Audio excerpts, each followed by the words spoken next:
বন্ধুরা good morning. তোমরা সবাই কেমন আছো? আশা করি তোমরা সবাই খুব ভালো আছো।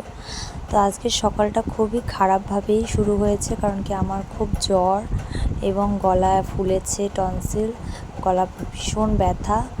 আর এদিকে ওই নিয়েই আমি ওই শরীরের ওই অবস্থা নিয়ে দুই ছেলেকে সকালে খাওয়ানো, খাবার তৈরি করা, তারপরে এই বড়ো ছেলেকে এখন স্কুলে নিয়ে রেডি করে স্কুলে নিয়ে যাচ্ছি।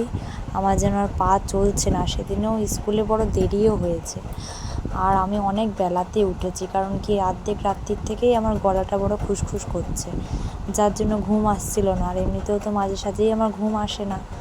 এবারে স্কুলে দিয়ে এসে মায়ের বাড়িতে যেহেতু ছোটো ছেলেকে রেখে গিয়েছিলাম, সেখানে ওকে আবার নিতে এসে একটু গোড়াচ্ছি, শরীরটা খুব খারাপ লাগছে। এবারে বাড়িতে এসে ঘরটা ঝাড়টার দিয়ে রান্না বসিয়ে দিয়েছি। এদিকে ছোটো ছেলে খেলছে, এদিকে দেখো বাইরে অনেক দিন পর আজকে একটু ঝলমলে রোদ্দুর উঠেছে, বেশ রোদের তাপ, আর খুব গরমও পড়েছিল সেদিন।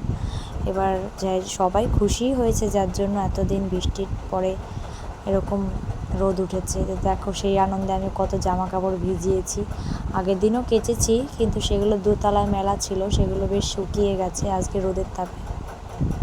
তো এই দেখো ছেলে চলেও এসেছে স্কুল দিয়ে, আমি ওদেরকে রান্না বান্না করে হয়ে গেছে। তো পাশের ঘর থেকে প্রসাদ দিয়েছিল, ওকে খেতে দিয়েছি।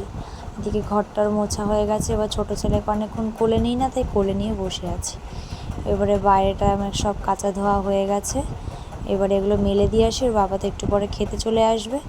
তো ওদের বাবা রীতিমতো খেয়ে দিয়ে চলেও গেছে, দুই ছেলের খাওয়ানো হয়ে গেছে, আমারও স্নান হয়ে গেছে, এবারে খাওয়াও হয়ে গেছে। এবার তোমাদের দেখাচ্ছি, দুটো ছাদ মিলিয়ে আমি সব জামা কাপড় মেলেছি।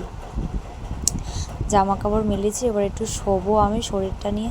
যতই শরীর খারাপ হোক, বাড়ির বউদের ছুটি নেই বাবা। এবারে দেখো তোমাদের সাথে একটা জিনিস শেয়ার করছি, কাঁচকলার ছোলা বাটা, খুব সুস্বাদু হয় খেতে। যারা খাওনি তারা ট্রাই করতে পারো। তো ভিডিওটা আজকে এখানেই শেষ করছি, ভালো থেকো তোমরা।